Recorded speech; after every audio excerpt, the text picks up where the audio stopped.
I don't want you here, Luna. You'll just ruin it like you always do. That's what my mom said as she slammed the door in my face on my own father's birthday.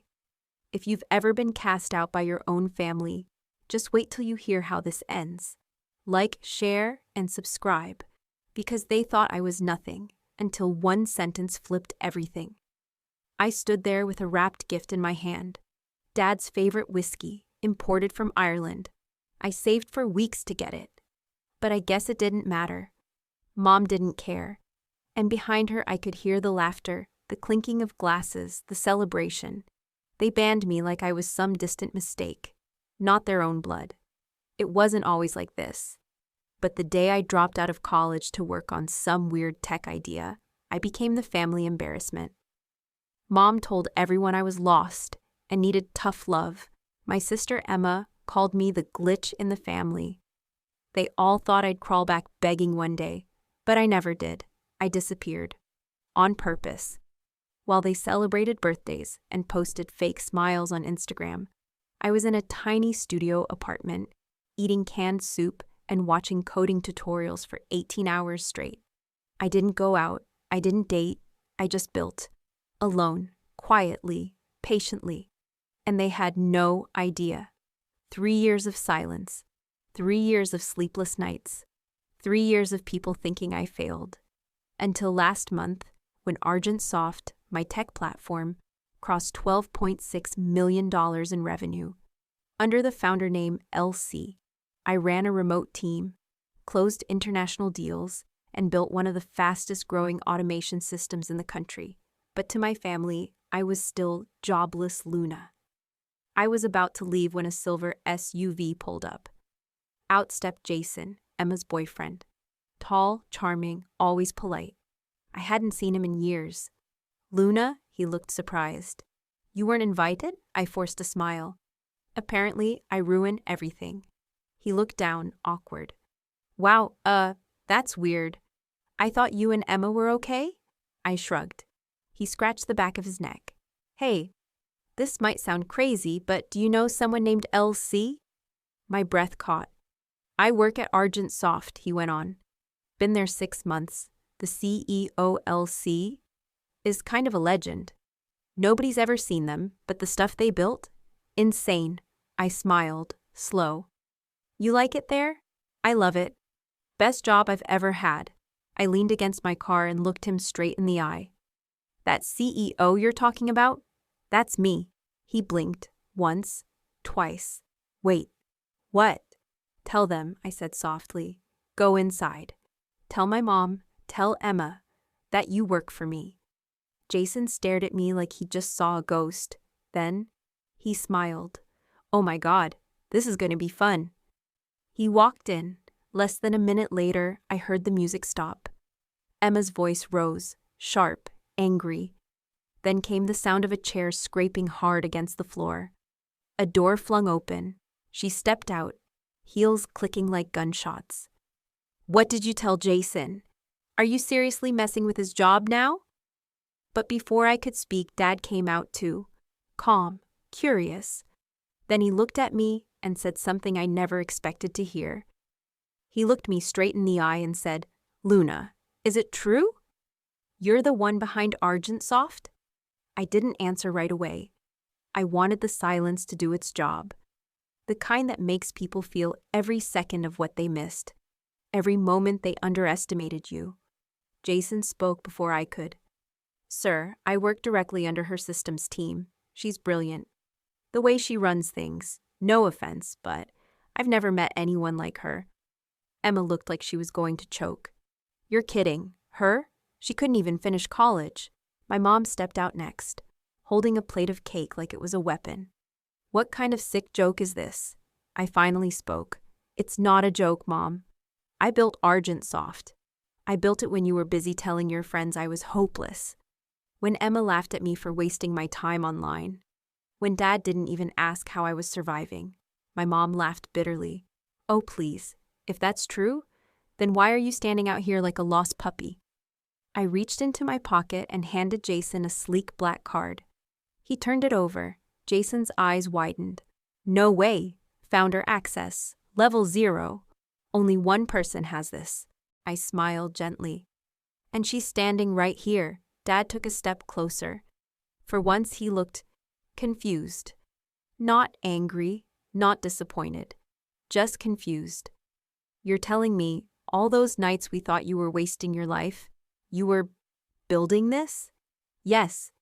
Why didn't you tell us? Would you have listened, I asked. Or would you have told me I was just trying to avoid responsibility again? He didn't answer. Emma jumped in. You probably faked your way into it. There's no way you're smarter than Jason. He's top of his class. Jason cut her off. Emma, stop. She froze. Jason turned to me. Luna, would it be okay if I told your story at our next meeting? The whole dev team thinks LC is some mysterious older man living in Switzerland. They need to know who you really are. I nodded. Sure. Tell them the dropout everyone gave up on is running the show now. Mom's face was red. Why are you doing this? You came here just to humiliate us? I looked at her, calm. Number I came to drop off Dad's birthday gift. But thanks for the entertainment. I walked past Emma, past my mom, and handed Dad the gift. He took it with shaking hands. Luna, I'm sorry. I'm not doing this for an apology. I just wanted you to know what you missed while you were busy laughing. I turned back to leave, but Emma's voice stopped me cold. Oh, please. You're just flexing now. You think this makes you better than us? I smiled without turning around. Number. But clearly, someone in this house already thinks I am. Then I walked back to my car, started the engine, and just as I was pulling out of the driveway, I saw Emma chase after Jason, screaming his name. He didn't stop, and I didn't look back. I didn't even make it to the end of the street before my phone buzzed. Unknown number. I let it ring once, twice, then picked up. Luna? It was Jason. His voice was low, careful. I know this is awkward, but can we talk? I pulled into a gas station and parked. About what? I just left Emma. I raised my eyebrows. That was fast.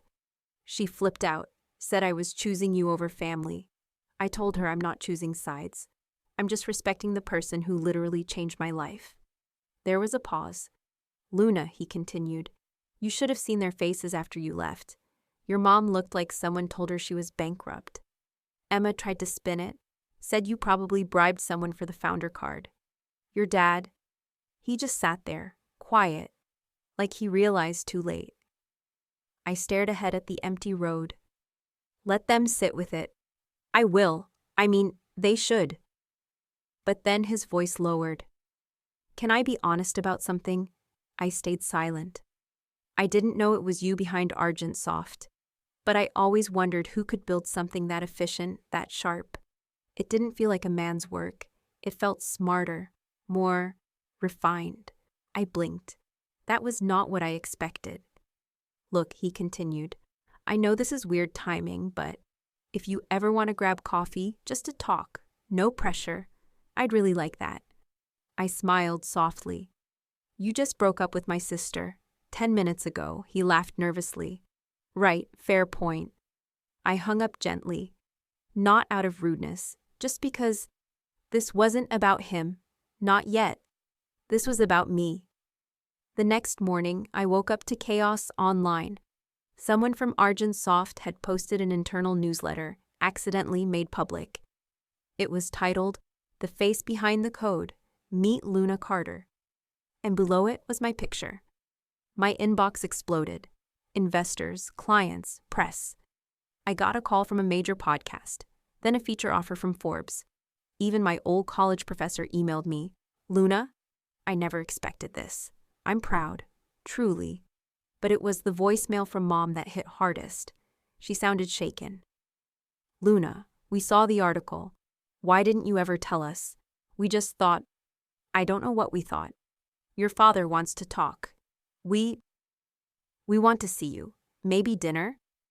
I'll cook your favorite. Just call me back, okay? I stared at my screen. This woman who once told me I'd end up working the night shift at some fast food joint now wanted to cook for me.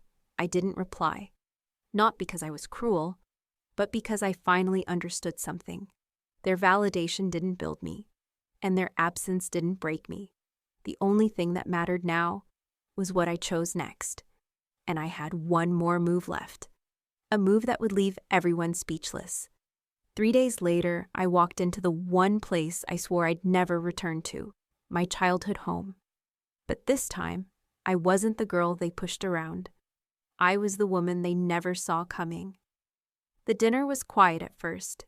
Dad sat at the head of the table, fidgeting with his fork. Mom had made lasagna, the one I used to love. Emma? She didn't even look up from her phone. Jason wasn't there. Smart man. I took a slow bite, then placed my napkin down.